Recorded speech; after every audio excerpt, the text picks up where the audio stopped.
ठीक है।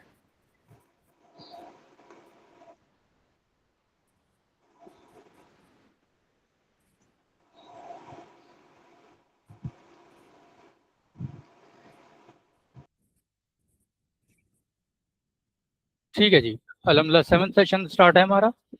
इससे पहले के जो 6 सेशन हुए हैं, यूं समझ लें कि वो 6 के 6 इस सेशन की तरफ पॉइंट कर रहे थे, क्योंकि राइटिंग को जो है हम बिल्कुल एंड में देखते हैं।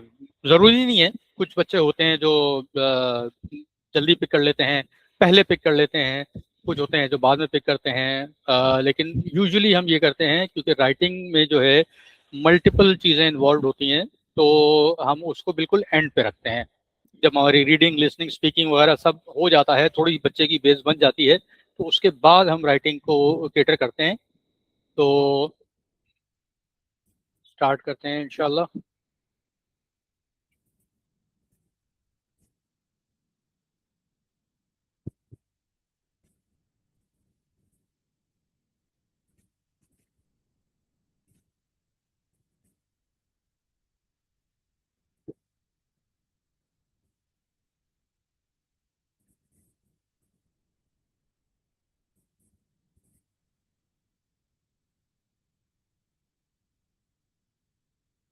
हाँ? मैं क्लास ले रहा हूँ मैं। हम्म? हाँ, जरा मुंह हाथ धो लो जल्दी से, शाबाश।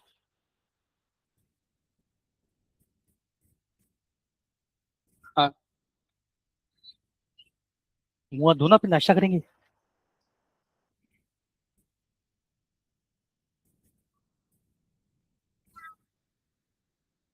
हाँ, नहीं नहीं, बाद में। अच्छा जी, स्क्रीन शो हो रहा है?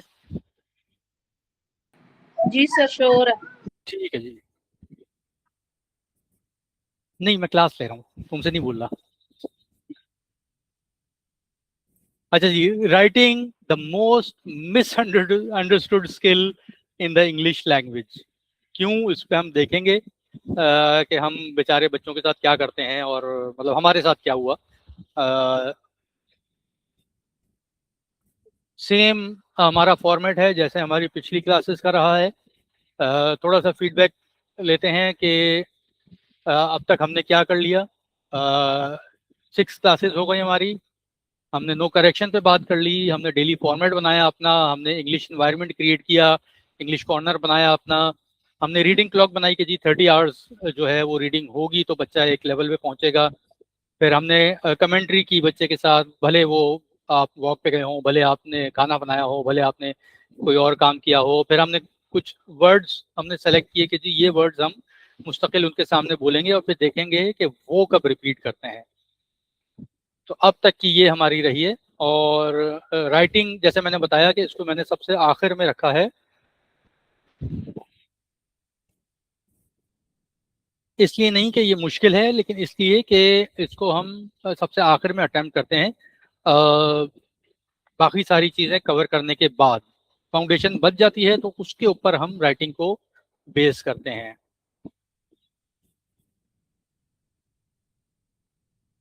अच्छा जी, जो लास्ट टाइम हमने कवर किया था कि जी हम कमेंट्री करेंगे, और उसमें कोई 5 हमने अल्फाज चुनेंगे, 5 अल्फाज हम चुनेंगे जो हम बार बार बच्चे के सामने रिपीट करेंगे, और फिर हम देखेंगे कि जी बच्चे ने उनको रिपीट बैक किया कि नहीं किया। तो एनी अपडेट, किसी ने ये ट्राई किया, क्या रिजल्ट रहा? जी सर, मैं बताना चाहूंगी, मेरा तो चल रहा है, कंटिन्यू है, कॉन्वर्सेशन भी चल रही है, सेंटेंसेस पहले भी चल रहे थे, 5 वर्ड्स का भी लास्ट टाइम कहा था, जी। सेंटेंस में ही आ जाता है कॉन्वर्सेशन। हम्म। और स्टोरी टेलिंग भी चल रहा है सब कुछ, और बच्ची ने न्यू ये आया है, नोट किया कि बच्ची ने खुद से बोलना स्टार्ट कर दिया। माशाल्लाह। जी, ये न्यू उसमें आया चेंज। रुक जाती है बताते बताते, लेकिन होता सही है सेंटेंस। जी, ठीक है, वो उसका करेक्शन का तो अभी हमारे कोई इशू है ही नहीं ना, अभी तो हम अंडरस्टैंडिंग, जी अंडरस्टैंड तो तो वैसे ही माशाल्लाह कर रही थी ना। जी, लेकिन अब वो खुद स्पीकिंग पे आ गई है। अल्हम्दुलिल्लाह। अल्हम्दुलिल्लाह। ठीक है जी, एनीवन एल्स? बच्चे ने बोला तो क्या बोला, नहीं बोला तो आपको क्या लगता है क्यों नहीं बोला?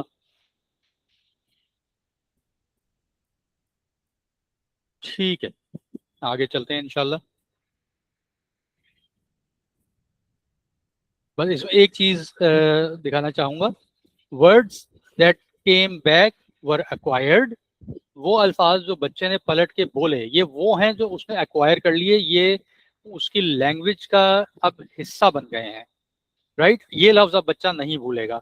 वो लफ्ज जो अभी तक उसने नहीं बोले, इसका मतलब वो अभी तक उसने एक्वायर नहीं किए हैं, उसमें अभी थोड़ा टाइम लगेगा। तो नेचुरल एक हमारा वो बन रहा है, एक प्रोसेस बन रहा है जिससे बच्चा बगैर किसी प्रेशर के, बगैर किसी एक्सटर्नल फोर्स के लैंग्वेज अक्वायर कर रहा है, लैंग्वेज सीख रहा है और फिर उसको यूटिलाइज कर रहा है। अच्छा, राइटिंग के बारे में जब हम बात करते हैं ना, तो हमारा होता है कि जी मतलब राइटिंग है, बच्चे को इंग्लिश आ गई तो अब तो उसके लिए बहुत आसान हो जाएगा, लेकिन ऐसा नहीं है। Writing is not one skill. Writing जो है बेसिकली टू स्किल्स हैं, जो हम बच्चे से कहते हैं कि जी एक साथ मुझे ये दो काम करके दो, जिसकी वजह से बच्चा फिर फ्रीज हो जाता है, उससे नहीं हो पाता, वो ब्लैंक हो जाता है। और जब वो ब्लैंक हो जाता है तो फिर हमारा वो आता है कि जी इसको इंग्लिश नहीं आती। इंग्लिश का आना और इंग्लिश का लिखना, ये दो अलग अलग चीजें हैं। हर वो बच्चा जिसको इंग्लिश आती है वो इंग्लिश लिख नहीं सकता।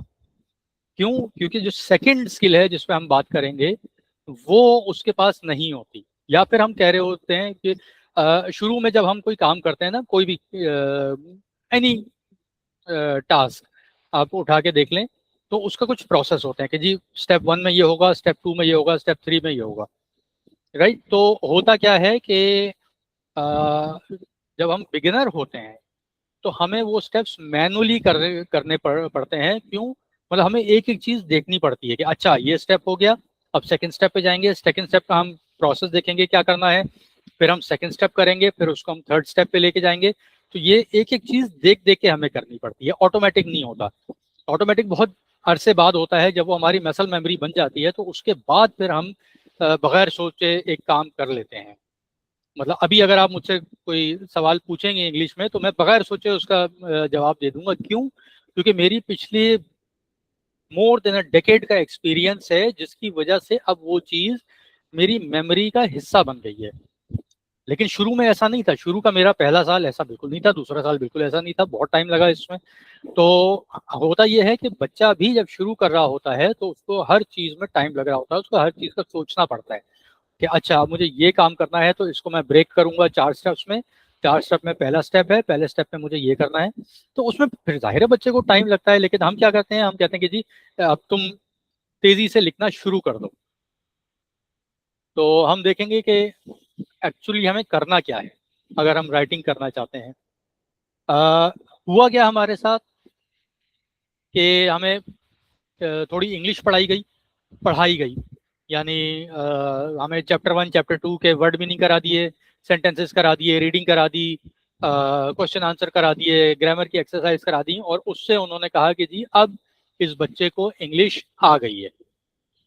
उसके बाद क्या हुआ कि हमें एक पेपर पकड़ा दिया गया और बोला कि जी राइट एन ऐसे ऑन माई बेस्ट फ्रेंड, या राइट 5 सेंटेंसेस जो भी, और आपके पास इतना टाइम है, ये पीरियड है, इंग्लिश का पीरियड है, इसमें आपने करना है। अब हुआ क्या कि पहले मुझे वो चीज़ अपने दिमाग में सोचनी थी कि जी मैं बेस्ट फ्रेंड के बारे में क्या लिखूं, क्योंकि मुझे एक्सपीरियंस नहीं है लिखने का। क्या मतलब क्या लिखूं बेस्ट फ्रेंड के बारे में, बेस्ट फ्रेंड होता क्या है, क्या क्वालिटीज होती हैं उसके बारे में, क्या चीज़ है जो मुझे पता होनी चाहिए, क्या चीज़ है जो मुझे बतानी चाहिए। अभी मैं सोच ही रहा था तो इतने में 10 मिनट तो 20 मिनट, 20 में से 10 मिनट वैसे ही गुजर गए, पेज अभी भी खाली है। तो उसके बाद अगर कुछ लिख पाया तो मैं लिख पाया, वरना कुछ भी नहीं। और अगर लिखा भी मैंने तो फौरन उसमें सबसे पहले वो रेड पेंसिल से मार्किंग की गई कि जी यहाँ स्पेलिंग खराब है, यहाँ आपका सेंटेंस सही नहीं है, स्ट्रक्चर सही नहीं है, यहाँ पे आपने इसकी जगह वॉज लिख दिया है, वगैरह वगैरह।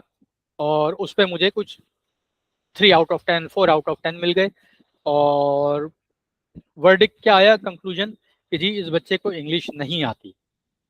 ये हमारा हमने स्कूलों में देखा और किया, अल्लाह माफ करे। अच्छा, राइटिंग जो है वो कौन से दो ऑपरेशंस पे मुश्तमिल है? सबसे पहला, टर्निंग आइडियाज इनटू वर्ड्स। अगर बेस्ट फ्रेंड पे लिखना है तो बेस्ट फ्रेंड के बारे में मेरा एक आइडिया है, उसको मैंने इंग्लिश वर्ड्स में कन्वर्ट करना है आइडिया को, राइट? क्योंकि ये चीज मेरे लिए ऑटोमेटिक नहीं है। मेरी इंग्लिश मेरी सेकंड लैंग्वेज है, लोगों के लिए थर्ड लैंग्वेज होगी, पंजाबी फर्स्ट लैंग्वेज होगी, बलोची होगी, पश्तो होगी, सिंधी होगी, उसके बाद जाके उर्दू होगी सेकंड लैंग्वेज, उसके बाद जाके इंग्लिश होगी थर्ड लैंग्वेज।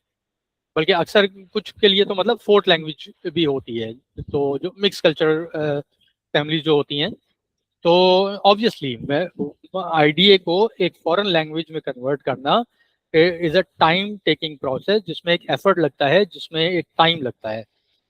तो मुझे सही पहले तो मुझे ये सोचना है कि मैंने कहना क्या है, लिखना क्या है। जब मैंने एक दो बार सोच लिया मुझे लिखना क्या है, तो अब मुझे उसके लिए सही अल्फाज का चुनाव करना है कि हाँ, इस आइडिया को डिस्क्राइब करने के लिए मुझे इन अल्फाज की ज़रूरत होगी। जब वो अल्फाज मैंने सेलेक्ट कर लिए तो फिर मैंने उनको ऑर्डर करना है, क्योंकि सेंटेंस का स्ट्रक्चर बनना चाहिए। जब सेंटेंस मेरे पास बन गया तो फिर मुझे नेक्स्ट सेंटेंस पे जाना है। इस तरह करके मैंने अपने दिमाग में 5 सेंटेंस सोच लिए। ये मेरा फर्स्ट ऑपरेशन जो है हो गया। Now comes the second operation, कि अब उन अल्फाज को मैंने पेपर पे लिखना है। उसके लिए मुझे क्या चाहिए? उसके लिए मुझे स्पेलिंग चाहिए, उसके लिए मुझे सही पंक्चुएशन चाहिए, उसके लिए मुझे लेटर फॉर्मेशन आनी चाहिए कि कौन सा लेटर है। बी बी का दायरा इस तरफ होता है, डी का इस तरफ होता है, जी कहाँ तक नीचे जाएगा, टी की डंडी कहाँ लगनी चाहिए, ये सारी चीजें मुझे पता होनी चाहिए।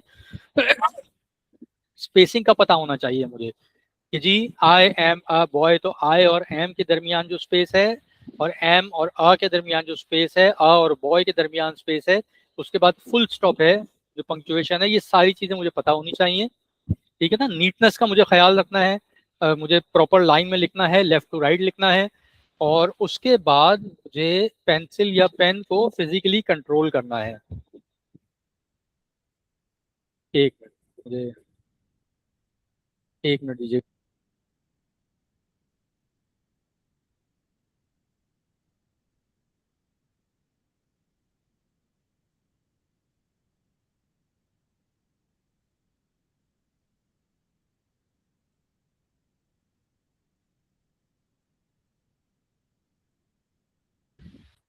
सॉरी, वालदा की कॉल थी।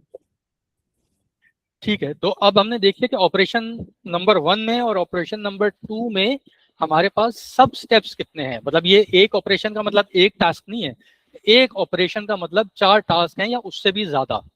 जब वो सारे टास्क हो जाते हैं और अपने प्रॉपर हायरार्की में आते हैं, तब जाके इनमें से एक ऑपरेशन होता है। फिर अगेन सेकेंड ऑपरेशन में भी यही है कि सारी चीजें करके उनको प्रॉपर एक अरेंज करके उनकी सीरीज में, तब जाके हमारा ऑपरेशन नंबर 2 होता है, जिसमें आखिरी पार्ट जो है कि जी पेंसिल या पेन का कंट्रोल।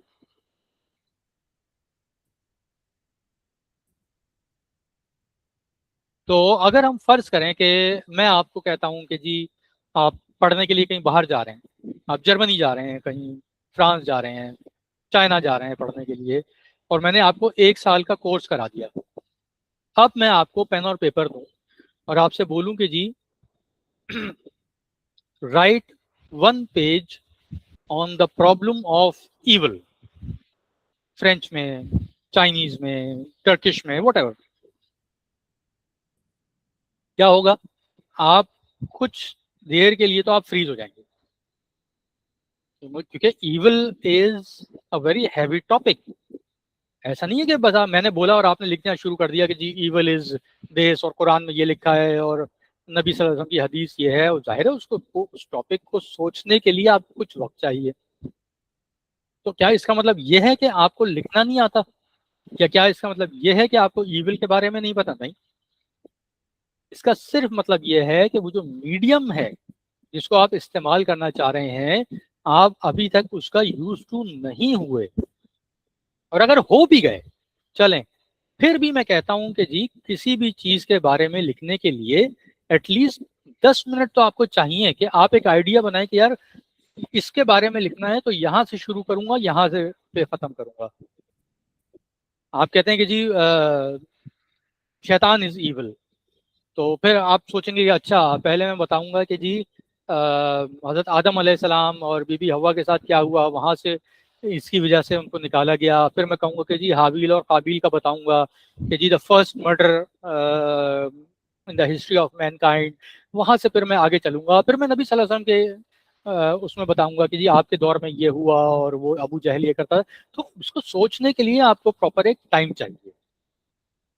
लेकिन जब बच्चे को हम कहते हैं कि जी क्लास में या घर पे भी जब हम कहते हैं तो हम पेपर पेंसिल देते हैं, चलो जी शुरू करो। मतलब कितनी बड़ी ज्यादती है बच्चे के साथ कि एक चीज उसको आती है और वो उसको टाइम दिया जाए तो वो कर सकता है, लेकिन हम उसको जल्दबाजी में, क्योंकि हम कहते हैं कि जी अब तो सब आ गया है, तो पहले तो हम एक चीज जो उसको आती है उसको करने नहीं देते और फिर हम कहते हैं कि जी तुम्हें आती नहीं है। तो ये मतलब हमारे साथ होता है। और मतलब मेरे पास कितने पेरेंट्स आते हैं जो, सर मेरा बच्चा इतना बड़ा हो गया और उसको अभी तक इंग्लिश नहीं आई। अच्छा जी, देख लेते हैं इंग्लिश नहीं आई। और जब उनके साथ सेशन होता है बच्चे के साथ तो ठीक है, वो अटक अटके बोलता है, वो गलत बोलता है लेकिन बोलता है, या लिखने को दो तो वो लिखता है। हाँ, गाइडेंस, किसी को गाइडेंस ज्यादा चाहिए होती है, किसी को कम चाहिए होती है, किसी को टाइम ज्यादा चाहिए होता है, किसी को कम चाहिए होता है। कोई बच्चा जो है वो बोलने में ज्यादा तेज होता है, लिखने में कमजोर होता है, कोई लिखने में ज्यादा तेज होता है, बोलने में थोड़ा कमजोर होता है।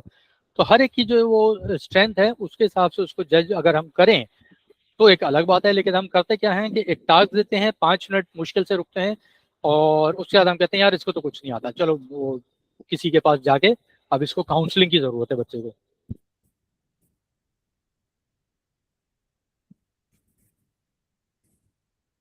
ठीक है जी, तो वही चीज हम डिस्कस कर रहे हैं आगे भी कि ब्लैंक पेज दिया बच्चे को और बोला कि जी चलो इंग्लिश में कुछ लिखना स्टार्ट कर दो। और दोनों ऑपरेशन हम कहते हैं कि जी एक साथ करके दिखाओ, तो हालांकि दोनों में से अभी तो कोई एक भी ऑटोमेटिक नहीं हुआ। और जब टाइम गुजर जाता है, अल्फाज नहीं आते, उसके बाद हम कहते हैं कि जी इसको इंग्लिश नहीं आती। और उसका सबसे बड़ा मसला बताऊं क्या होता है? सबसे बड़ा उसका मसला ये होता है कि व्हेन यू से इट इनफ टाइम, कि जब आप एक ही चीज को बार बार कहते हैं तो बच्चा अपने दिल में ये यकीन करके बैठ जाता है कि मुझे वाकई नहीं आती। और उसके बाद कहते हैं जब मुझे नहीं आती तो फिर मैं क्यों करूं, तो वो मतलब शुरू में ही हिम्मत हार जाता है।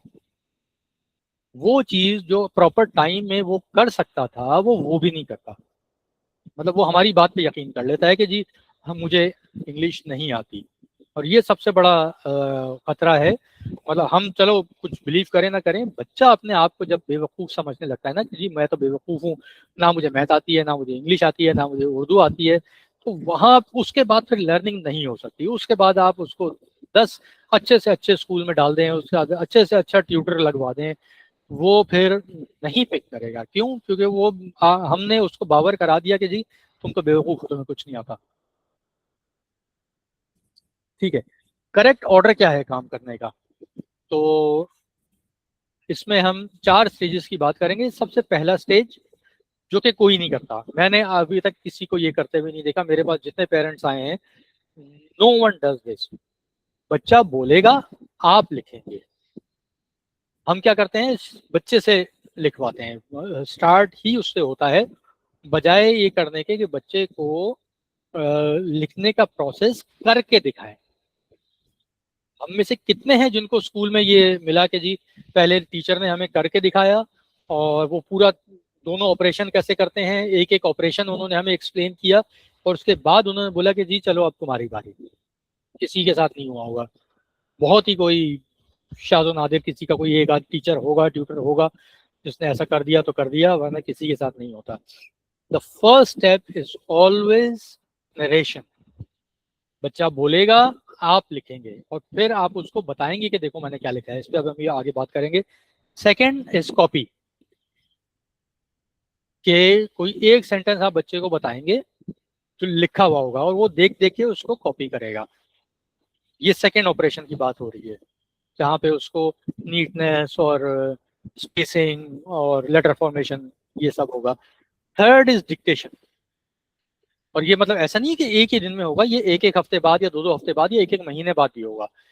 तो आप कुछ बोलेंगे, आप 5 से 10 5 अल्फाज का या बिटवीन 5 एंड 10 एक सेंटेंस बोलेंगे और बच्चा उसको लिखेगा। आप एक सेंटेंस को, उस सेंटेंस को बार बार बोलेंगे, तब बच्चा लिखेगा। और 4th स्टेज पे जाके बच्चा फिर इंडिपेंडेंट होगा। 4th स्टेज पे जाके वो इतना कर सकता होगा कि दोनों ऑपरेशन एक के बाद एक कर सके। ऑटोमेटिक भले ना हो, टाइम लगेगा उसमें, लेकिन कर पाएगा। उसको एक प्रोसेस जो है वो उसके दिमाग में बैठ गया होगा, जिसको वो इजीली फॉलो कर सकेगा। ठीक है जी। First operation is narration.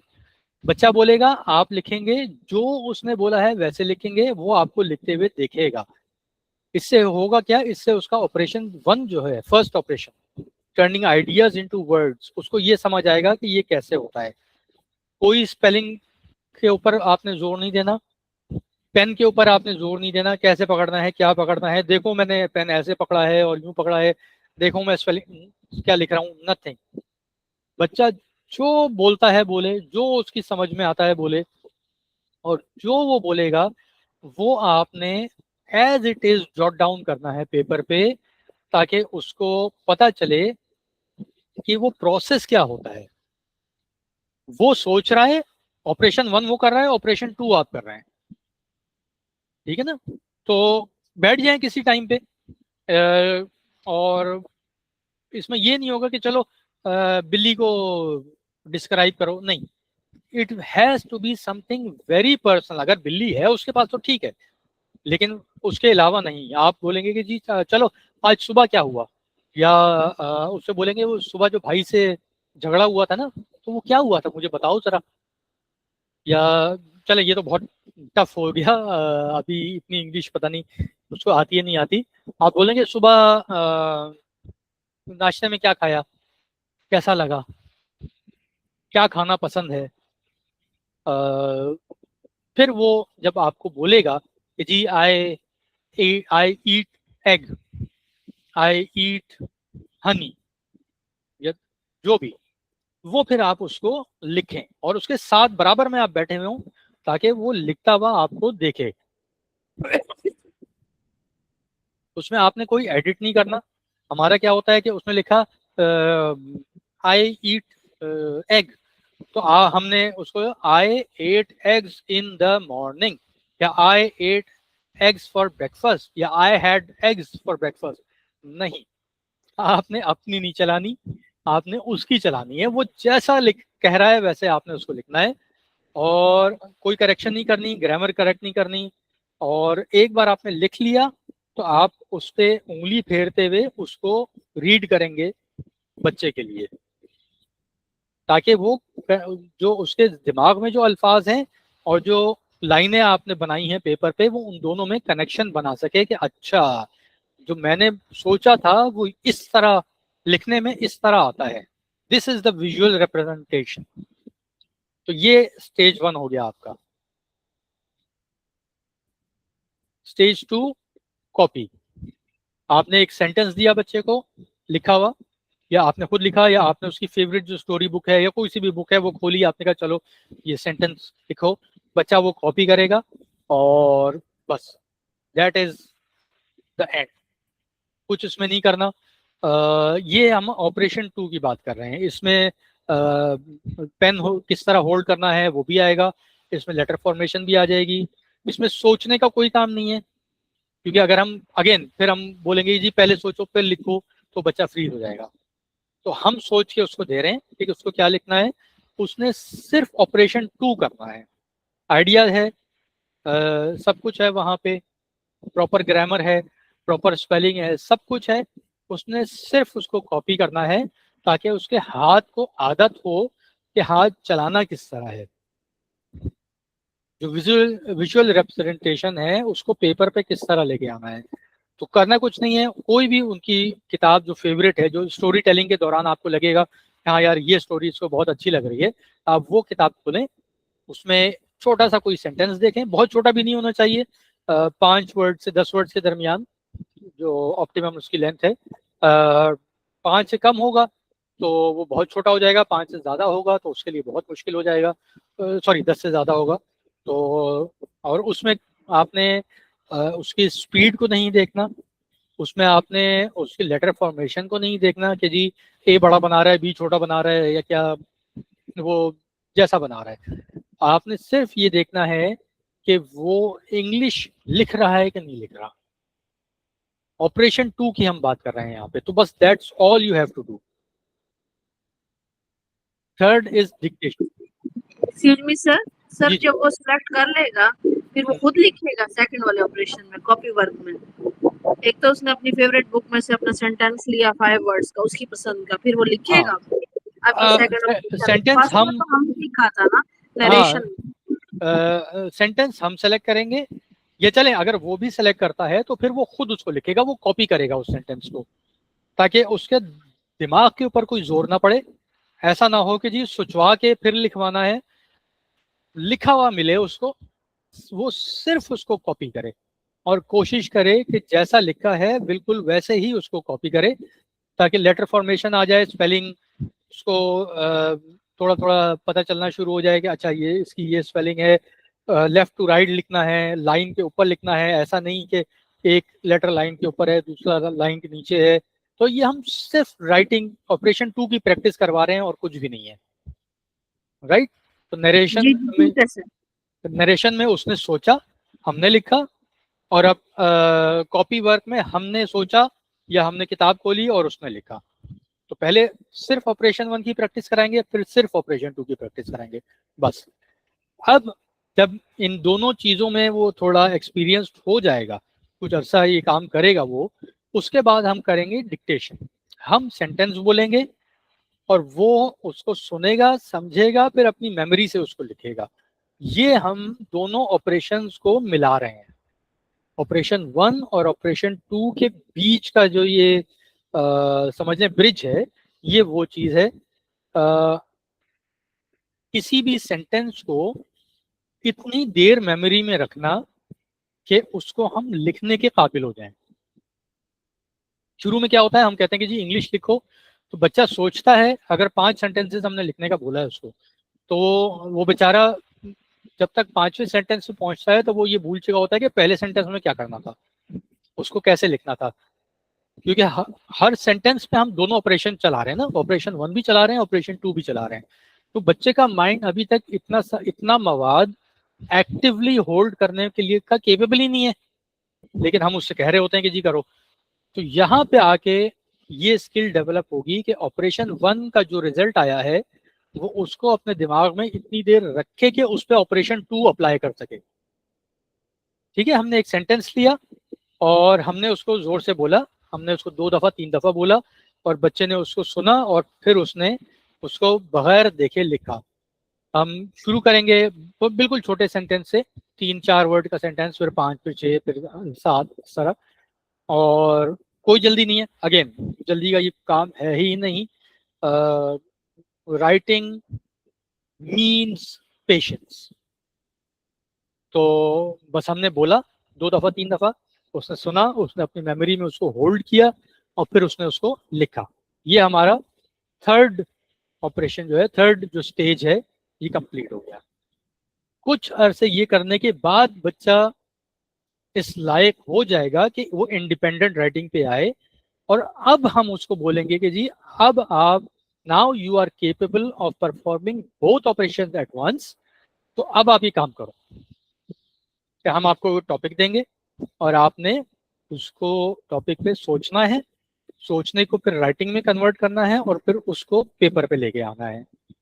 और ये एक आध हफ्ते के बाद नहीं, ये कुछ महीने के बाद होगा।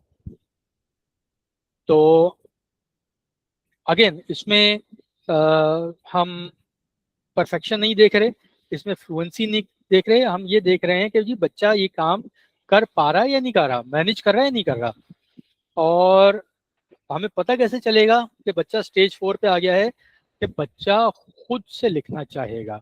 उसके अंदर एक, क्योंकि हर बच्चे के अंदर होता है कि जी मैं कुछ कहना चाहता हूँ, कुछ लिखना चाहता हूँ, मतलब मैं कुछ एक्सप्रेस करना चाहता हूँ। अब वो एक्सप्रेशन या तो जबान के थ्रू होगा या राइटिंग के थ्रू होगा, या तो स्पीकिंग होगी या राइटिंग होगी। तो जब वो राइटिंग के लायक हो जाएगा जब उसे पता होगा कि हाँ जी अब मैं ये काम कर सकता हूँ, तो फिर उसका अपना दिल चाहेगा ये काम करने का, आपको कहने की जरूरत नहीं पड़ेगी। स्कूल में क्या होता है, क्योंकि बच्चा केपेबल ही नहीं होता, तो हम बार बार उसे कह रहे होते हैं, बार बार वो नहीं कर रहा होता, बार बार फेल कर रहा होता है, और उस फेलियर के ऊपर बार बार हम उसको सॉरी, बार बार हम उसको रेड मार्किंग कर रहे होते हैं। इस प्रोसेस में बच्चा नेचुरली एक काम करना चाहेगा। दो चीजें होती हैं, काम करना आना और काम करना चाहना। हमारे बच्चों को काम करना आता है लेकिन वो चाहते नहीं है। हम क्या चाह रहे हैं कि जी काम आए भी उनको और उनका दिल चाहे काम करने का। तो ये वो प्रोसेस है जिसमें आप देखेंगे कि जी जब आप 3 स्टेजेस से गुजर जाएंगे, तो there will come a time when you will see कि बच्चा चुपचाप एक कॉपी लेके बैठा हुआ है और कुछ स्क्रिबलिंग कर रहा है, विच मीन्स कि अल्हम्दुलिल्लाह our process has been a success. और अगर वो नहीं कर रहा तो इसका मतलब वो रेडी नहीं है, तो कोई इशू नहीं है। आप तीनों स्टेजेस से गुजरते रहें, इंशाल्लाह एक वक्त आएगा कि वो केपेबल हो जाएगा। सर सर जी ये जी, तीनों ऑपरेशन इकट्ठे चलेंगे नहीं नहीं डेली एक बेसिस पे, नहीं नहीं नहीं एक के बाद एक। एक पे काम करेंगे? पहले पहले पहले फर्स्ट ऑपरेशन। हाँ, पहले नरेशन पे काम होगा, उसके जी बाद ठीक है। उसके और ये वही अरसे बाद। वीकली स्केड्यूल में जाएगा जैसे हमने पहले किया था फॉर्मेट, वीकली बाय वीकली? जरूरी नहीं है, अगेन बच्चे के ऊपर डिपेंड करता है कि वो कितनी जल्दी पिक करता है। अगर अच्छा वो ठीक। नरेशन को पिक कर रहा है, अगर वो जी जी। आप कहते हैं कि जी मुझे कुछ सुनाओ और मैं उसको लिखूंगी, और उसको शौक है ये काम करने का, वो खुद आता है कि जी आज मैं आपको जो है ना एक कहानी सुनाऊंगा और आप लिखें, तो इसका मतलब अब वो सेकंड स्टेज पे जाने के काबिल हो गया है। फिर जब वो लिखना शुरू करे और एक सेंटेंस से आप 2 सेंटेंस पे जाएं, 2 से 3 पे जाएं, तो फिर आपको पता चलेगा कि हाँ अब he can hold 3 to 4 sentences in his memory. Sorry, he can write 2 or 3 sentence. तो अब इसको थर्ड स्टेज पे लेके जाते हैं डिक्टेशन पे। जब डिक्टेशन में आपको लगे कि हाँ अब ये केपेबल इतना हो गया है कि ये कुछ सेंटेंसेस अपने कर रहा है, तो फिर आप देखें कि जी अब ये खुद से कब काम कर रहा है, खुद से क्या लिख रहा है बैठ के, तो वो फिर हमारे फोर्थ स्टेज आएगी, which is a couple of months away. मतलब स्टार्ट से कुछ महीने बाद ये होगा।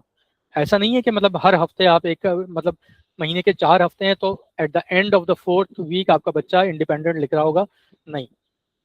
बेस कितनी बनी है, पिछले जो 6 सेशन में हमने डिस्कस किया वो कितना किया है बच्चे ने, उस पर डिपेंड करेगा। और ये जो ऑपरेशन, ये जो 4 हमारे स्टेजेस हैं, उन स्टेजेस से हमने उनको कितने आराम से गुजारा। क्योंकि मैंने कहा ना राइटिंग इज पेशेंस। तो बच्चा सिर्फ नरेशन कर रहा है, वो कॉपी पे जा ही नहीं रहा, कोई टेंशन नहीं है, उसको नरेशन करने दें, आप लिखते रहें उसको।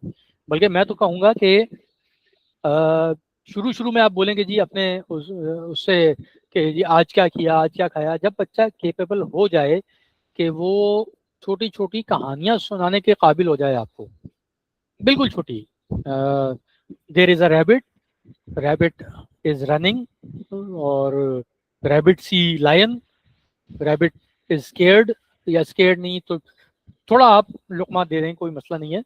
तो फिर आप अपने बच्चे की जो राइटिंग है जो आप कर रहे हैं, आप उसको स्टोरी बुक फॉर्म में तश्कील करें, उसको शक्ल दें, और फिर उसको देख बोलें कि देखो ये तुम्हारी बुक पब्लिश हुई है। तो वो बच्चा जो अभी राइटिंग के काबिल ही नहीं है, उसको जब पता चलेगा कि जी मेरी तो कहानियों की पूरी किताब शाया हुई है, और किताब शाया का मतलब कुछ भी नहीं है, आपने कंप्यूटर पे टाइप किया, एक अच्छा सा आपने उसको कवर बना दिया और आपने उसको ले जाके प्रिंट आउट करवा दिया। अपने पास प्रिंटर है तो अपने पास, नहीं तो आपने किसी प्रिंट आउट की दुकान से प्रिंट आउट करा के प्रॉपर उसकी अच्छी सी बाइंडिंग करा के आगे पीछे कलरफुल पेपर लगा के, ऑथर्ड बाय बच्चे का नाम, कंपाइल्ड बाय आपका नाम, तो आप खुद सोचें कितनी बड़ी अचीवमेंट होगी उस बच्चे की, और उसका कितना दिल चाहेगा कि भाई ये काम जल्द से जल्द मैं क्यों नहीं कर सकता, मुझे करना है ये काम। मतलब मेरा आधा मेरा तो अचीवमेंट अम्मा ले गई है, अब्बा ले गए कि जी राइटिंग मैंने की है, ये काम भी मैं करूंगा, दोनों जगह मेरा नाम आएगा। आप देखें उसके बाद आपका बच्चा कैसे लिखता है। हम अपने बच्चे को इंस्पायर नहीं करते, हम अपने बच्चे को टॉर्चर करते हैं। और उसके बाद हम कहते हैं कि जी बच्चा लिख नहीं रहा। मैंने बताया ना, मेरे पास जितने पेरेंट्स आते हैं उनके जो बच्चों को जब मैं उनसे गपशप करता हूँ, जब बातचीत करता हूँ, तो यही नजर आता है कि जी बच्चा टॉर्चर हुआ है, और उसके बाद हमें कहा जा रहा है कि जी ये काम करके दो। आप टॉर्चर करने के बजाय बच्चे को इंस्पायर कर दें। हम जब बेसिक इंग्लिश की हम सिखा रहे थे बच्चों को, मैं मदरसे में काम कर रहा था, तो मैंने वो पीटर एंड जेन के स्टाइल पे कुछ अपनी किताबें बनाई मदरसे के लिए। 15-15 पेजेस की किताब बनी हमारी, और हमने सिंपल उसको ब्लैक एंड व्हाइट में प्रिंट आउट करा के उसको बाइंडिंग भी नहीं कराई, हमने स्टेपल किया और हमने बच्चों को थमा दिया। 15 पेज की किताब हमने 2 दिन में खत्म की या 3 दिन में। हर तीसरे दिन जब हमने एक किताब खत्म की, तो आपकी सोच है कि वो बच्चों का सीना कितना चौड़ा हो गया था।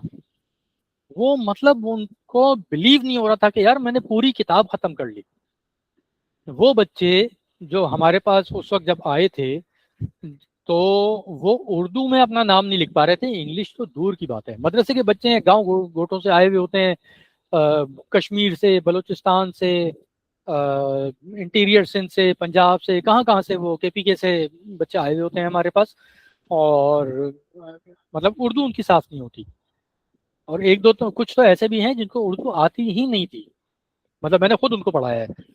और वो बच्चे जो है जी, एक हफ्ते में बड़े फखर से असेंबली में खड़े होकर सबके सामने बुक पढ़ के दिखा रहे होते हैं। उस पे उस्ताद जो है वो तारीफ कर रहे होते हैं, दूसरे बच्चे सुभान अल्लाह माशाल्लाह कह रहे होते हैं।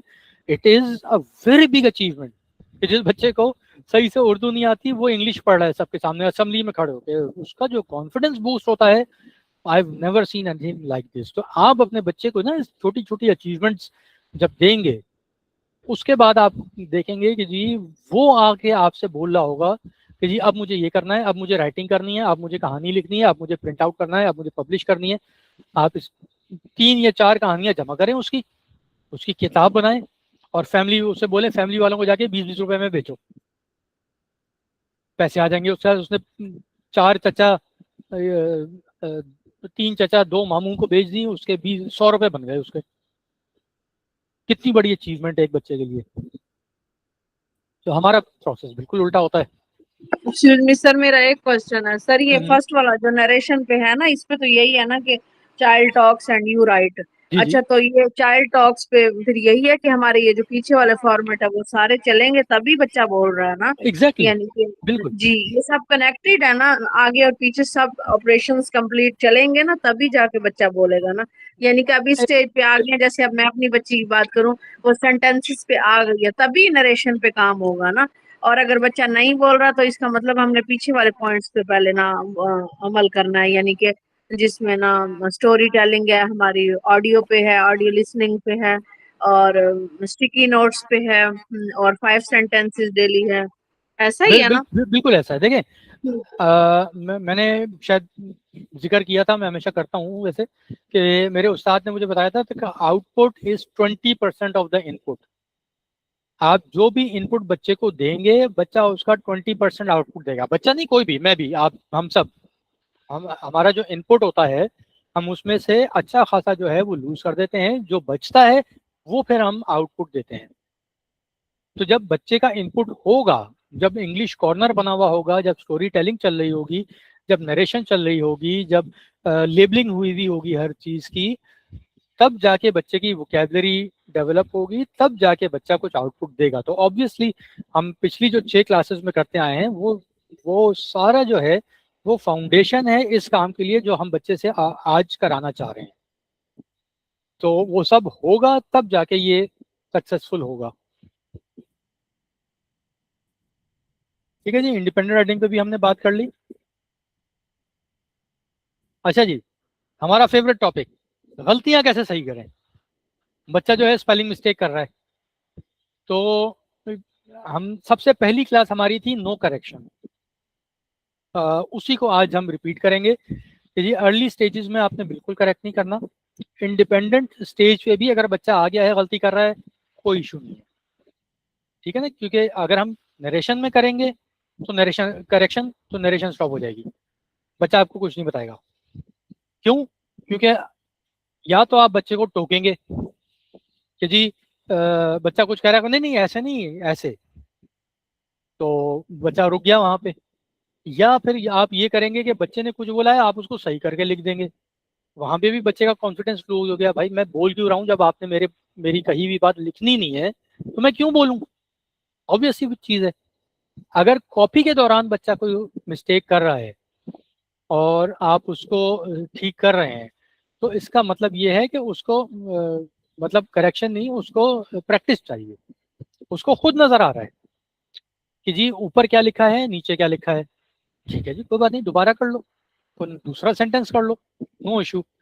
डिक्टेशन के दौरान अगर एरर आता है तो आपने बच्चे को फौरन बताना नहीं है। आपने क्या करना है कि अगली क्लास में या उससे अगली क्लास में दोबारा कोई सेंटेंस बोलना है जिसमें वो वर्ड आए, और बच्चे को फिर से वो लफ्ज लिखने की जरूरत पड़े ताकि जब वो बार बार करेगा तो उसे एहसास होगा कि अच्छा यहाँ पे ये हो रहा है। अच्छा, कीप इन माइंड कि ये आइसोलेटेड एक्टिविटीज नहीं है। ऐसा नहीं है कि बच्चा दिन में सिर्फ राइटिंग कर रहा है, स्टोरी टेलिंग भी चल रही है, रीडिंग भी चल रही है साथ में, कोई उसने ऑडियो भी सुना होगा, डॉक्यूमेंट्री भी सुनी होगी, कोई नरेशन भी होगी। तो ऐसा नहीं है कि अगर ये सब नहीं हो रहा और सिर्फ राइटिंग हो रही है, तो फिर बच्चा उस लफ्ज को सही करना कैसे सीखेगा। वो लफ्ज जब दोबारा उसके सामने आएगा ही नहीं, तो उसको कैसे पता चलेगा मैंने गलती की है। ये सारी चीजें चल रही होंगी, वो लफ्ज दोबारा आएगा उसके सामने, तो उसको पता चलेगा कि अच्छा यहाँ पे मुझे इसके बजाय ऐसा करना चाहिए था। राइट। अभी तक 3 स्टेजेस हो गए हैं, हमने बच्चे की गलती ठीक नहीं की, हम उसको खुद मौके दे रहे हैं ठीक करने के। कि अब हम इंडिपेंडेंट राइटिंग में आ जाते हैं। इंडिपेंडेंट राइटिंग में एरर का क्या मतलब है? इंडिपेंडेंट राइटिंग में एरर का मतलब है कि जी बच्चा पूरी पूरी कोशिश कर रहा है लिखने की, और आपका काम है गलती निकालने के बजाय उसकी कोशिश को सराहें कि जी क्या लिखा है तुमने, क्या जबरदस्त कहानी है, मुझे भी पढ़ाओ, और क्या मतलब है इसका मुझे बताओ, ताकि बच्चा फिर अपने आप को एक्सप्लेन करे, बच्चा उस चीज को और बेहतर करने की कोशिश करे।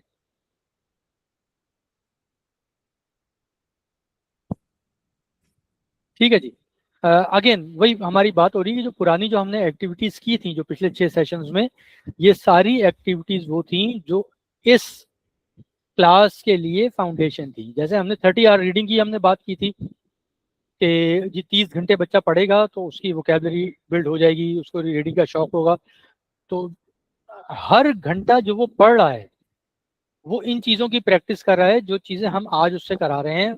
स्पेलिंग उसके सामने से गुजर रही है बार बार, लेटर फॉर्मेशन बार बार उसके सामने से गुजर रही है, सेंटेंस स्ट्रक्चर हर उसके सामने से गुजर रहा है। तो वो सब जो है, मतलब यूं समझ लें कि वो हमने किया ही आज की क्लास के लिए।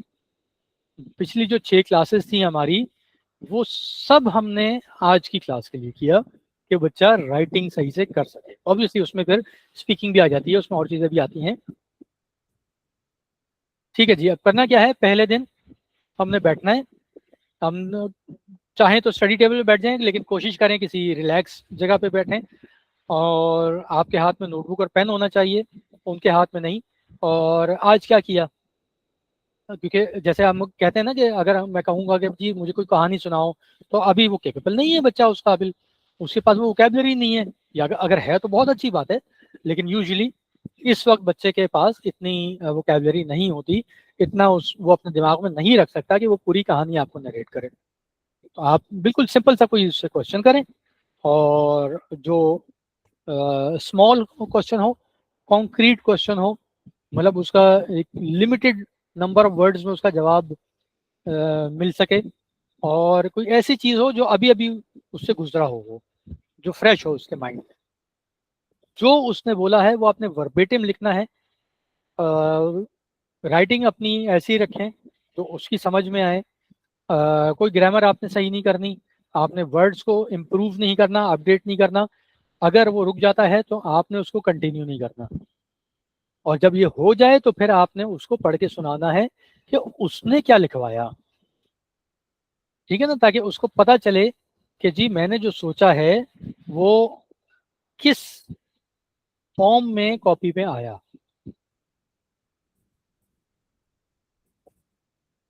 अच्छा, अगर हैंड राइटिंग की हम बात कर लेते हैं। लोग कहते हैं कि जी बच्चे की हैंड राइटिंग बहुत ख़राब है या वो सही से पेंसिल नहीं पकड़ता। सब पहली बात तो ये कि जी पेंसिल पकड़ने का कोई सही तरीका नहीं है, जो बच्चे के हाथ में सेट हो जाए वो हो जाए। जी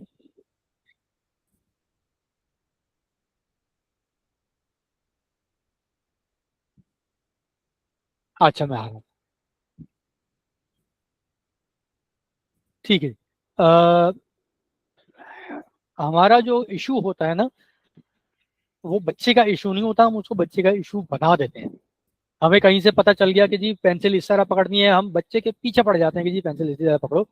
बच्चा सीख लेता है टाइम के साथ साथ, क्योंकि अगर हम वो गलत ग्रिप में पकड़ रहे हैं ना पेंसिल, तो उसको भी पता है कि जी कुछ गड़बड़ हो रही है, पेंसिल मूव हो रही है, फिक्स नहीं है। तो वो खुद से उसको ठीक करने की कोशिश करता रहता है। हमने बिल्कुल शुरू में डिस्कस किया था कि बच्चे साइंटिस्ट होते हैं, वो खुद से एक चीज करते हैं, उनको पता होता है कि जी ये चीज सही नहीं हुई, वो फिर उसको रिपीट करते हैं, उसको बार बार ठीक करने की कोशिश करते हैं। तो हमें सिर्फ ये करना है कि हमें उनको टाइम देना है कि वो खुद से अपनी गलती को ठीक कर सकें, और हमने गाइडेंस देनी है, हेल्प देनी है जहां वो मांगे। बस हम क्या करते हैं कि उससे पहले कि वो कुछ करें, हम उनको ये इसको ऐसे पकड़ो और ये देखो यूं हाथ है ना चाहिए, यूं नहीं होना चाहिए, यूं होना चाहिए, गए काम से। अब आगे कुछ नहीं हो सकता। तो पहली चीज देख लें, ग्रिप बिफोर स्पीड। बच्चा तेजी से लिख रहा है या नहीं लिख रहा, उसको छोड़ दें। सही लिख रहा है या नहीं लिख रहा, उसको पे फोकस करें। पेंसिल की ग्रिप रिलैक्स होनी चाहिए। खुशखती अभी छोड़ दें। और अगर वो बहुत जोर से पेंसिल पकड़ा हुआ है, नकल्स उसके वाइट हो रहे होंगे, इससे पता चलेगा कि जी बहुत प्रेशर दे रहा है, प्रेशर को रिलैक्स करें। Short over neat. अगर वो आहिस्ता आहिस्ता से 3 लफ्ज भी लिख रहा है तो दैट इज बेटर, बजाय इसके कि आप बोले कि जी इसको सफाई से लिखो। सफाई बाद में आएगी, स्पीड भी बाद में आएगी, सफाई भी बाद में आएगी। लेंथ अभी आपका गोल नहीं है, आपका गोल है कंट्रोल। क्योंकि हमने बात की कि जी उसके दिमाग में 1 से 2 सेंटेंसेस आ रहे हैं, या अगर वो डिक्टेशन के लेवल पे है, या अगर वो कॉपी वर्क के जन में है तो वो ऊपर से कॉपी करके लिख रहा है। तो अभी वो इन सारे ऑपरेशन 2 जो है उसको सीख रहा है, तो उसको सीखने दें। और उसको लाइन बाय लाइन चलाएं, पेज बाय पेज। शुरू में उसको बहुत ज्यादा काम करने को बिल्कुल ना दें। एक लाइन हो गई, इनफ। दो दूसरी कर रहा है, अच्छी बात है, नहीं कर रहा कोई बात नहीं। ठीक है, तो इसको स्टेप बाय स्टेप लेके चलेंगे।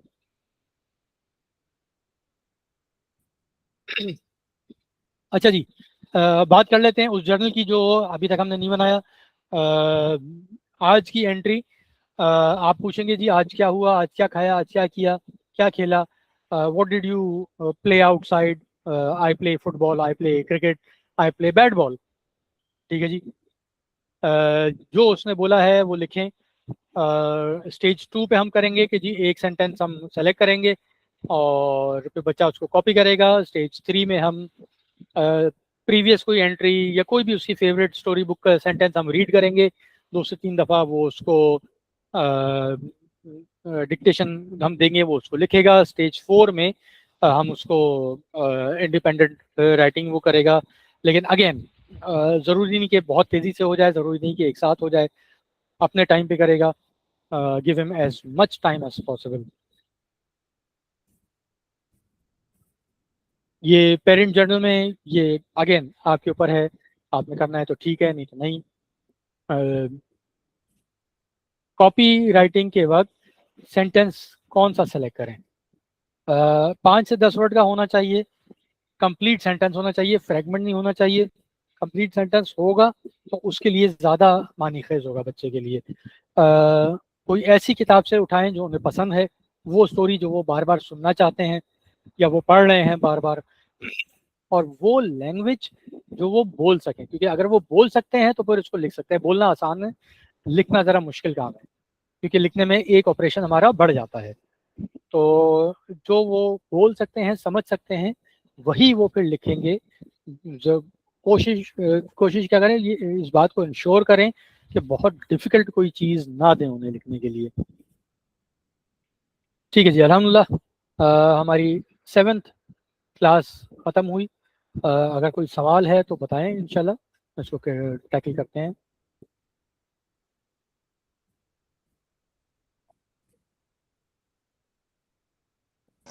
एक्सक्यूज मी सर, मैंने एक बात करनी है सर। मतलब हम मतलब सारे ऑपरेशन का ताल्लुक पीछे वाली स्टेजेस से भी है।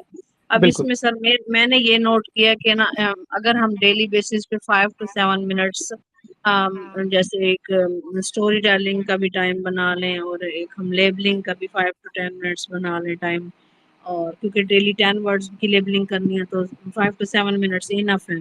5 to सही है। 7 मिनट्स स्लीपिंग टाइम में स्टोरी टेलिंग कर लें, ठीक है। 5 to 7 मिनट्स हम सेंटेंसेस कर लें जो हम स्पोकन में करेंगे, एंड 5 to 10 मिनट्स हम ऑडियो में ले लें। इनमें दिन में मतलब हम डिवाइडिंग कर लें, हम सही है। टाइमिंग कर लें, ठीक है। इंग्लिश कॉर्नर्स हम सेलेक्ट कर लें, फिर इसके बाद हम ऑपरेशंस पे काम करें जिसमें हम सर नरेशन पे काम करें, कॉपी वर्क पे करें, डिक्टेशन पे करें। मीन्स के डेली बेसिस पे अगर हमारा ये चलेगा तब जाके हमें आउटपुट मिलेगा। ये 2 से 3 मंथ भी लग सकते हैं या 6 मंथ भी लग सकते हैं, बच्चे के IQ लेवल पे भी है और हमारी एफर्ट पे भी है कि हम डेली बेसिस पे वर्क कर रहे हैं। ऐसा ही है ना सर? बिल्कुल ऐसा है, बिल्कुल और ऐसा है। इसमें हमारी भी इंग्लिश में भी इम्प्रूवमेंट आएगी उसके साथ कर ऑब्वियस, करके, बिल्कुल प्रैक्टिकली, क्योंकि इंग्लिश स्पोकन के लिए भी एक साथी की जरूरत होती है। जितनी कॉन्वर्सेशन होगी रिटर्न में होगी और प्रोनाउंस करेंगे हम वर्ड्स को, तो बच्चे के साथ साथ हम भी यूज टू हो जाएंगे, हमारी बिल्कुल इंग्लिश ऐसा भी ही। इम्प्रूव होगी। देखिए, आप स्टोरी टेलिंग कर रहे हैं, स्टोरी में हो सकता है कोई वर्ड ऐसा आ जाए जो हमें नहीं पता था, हम सीखेंगे उससे। और जब सम हम टाइम बच्चा भी हमें बता देता है, बिल्कुल मम्मा इसमें ये बताना चाह रहे हैं। बिल्कुल ऐसा ही है। उसके बाद हम जब कोई ऑडियो सुनेंगे, कोई कमेंट्री सुनेंगे, तो उसमें बहुत सारे अल्फाज होंगे जो हमें आएंगे, उसमें बहुत सारे सेंटेंस स्ट्रक्चर है उससे हमें पता चलेगा, बहुत सारे वर्ड्स की प्रोनाउंसिएशन हमें पता चलेगी। तो ये एक लर्निंग स्टेप है which home schooling is all about. Home schooling ऐसा नहीं है कि बाप बैठ के बेटे को पढ़ा रहा है और बेटा पढ़ रहा है। होम स्कूलिंग है कि बाप और बेटा दोनों मिल के एज अ ग्रुप जी एक सर, काम कर रहे हैं दोनों और की सीख रहे हैं। कोऑपरेशन, फ्रेंडली एनवायरनमेंट भी है, दोनों की कोऑपरेशन भी होती है, बिल्कुल ऐसा ही है। चाइल्ड तो की भी पेरेंट्स की भी। सर मैंने आपसे एक बात पूछनी है, ऑडियो पे आपने हमें BBC का कहा था, इसके इन्ना अलावा भी सर हमें काइंडली बता दें कि हम मैं ऑडियो और कौन से प्लेटफॉर्म से हम बच्चे को सुनवाएं, जो हम डेली 5 to 7 मिनट्स 10 मिनट्स के लिए मोबाइल ऊंचा रख के बच्चे को सुनवा रहे हैं, और हम कौन से प्लेटफॉर्म्स पे जाएं जहाँ से हम बच्चे को मैं अच्छी देख लेता हूँ। बीबीसी तो इसलिए कि मैंने सुना हुआ था, बाकी मुझे थोड़ा सर्च करना पड़ेगा।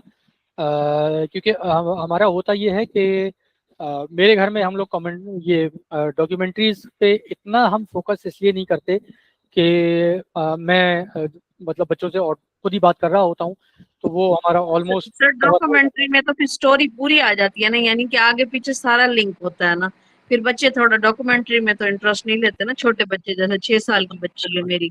जी, तो फिर हमें गाइड कीजिएगा कि छोटे बच्चे के लिए हम कौन सा सुनवाएं। देखिए, उसके लिए आप ऑडियो बुक्स होती हैं और ऑडियो स्टोरीज होती हैं। मतलब जब मैं डॉक्यूमेंट्री की बात कहता हूँ ना, तो डॉक्यूमेंट्री का मतलब सिर्फ डॉक्यूमेंट्री नहीं है। डॉक्यूमेंट्री का मतलब है any audio file that we can share with the child.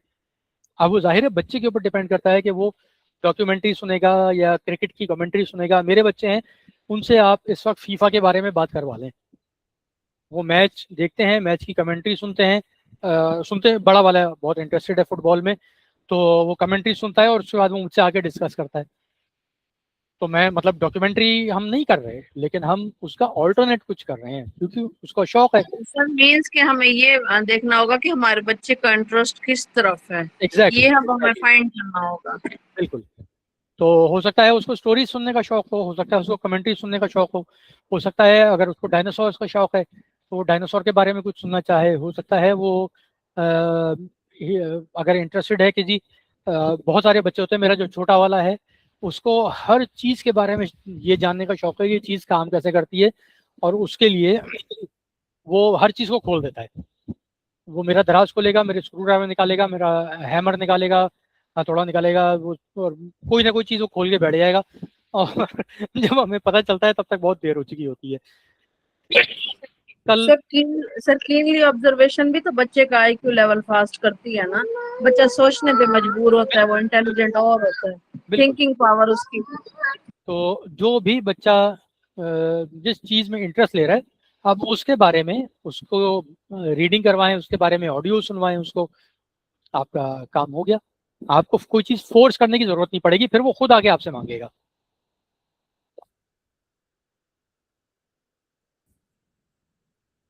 ठीक है जी, तो अल्हम्दुलिल्लाह हमारा 7th सेशन भी क्लोज हुआ। नेक्स्ट वीक हमारा लास्ट सेशन होगा इंशाल्लाह।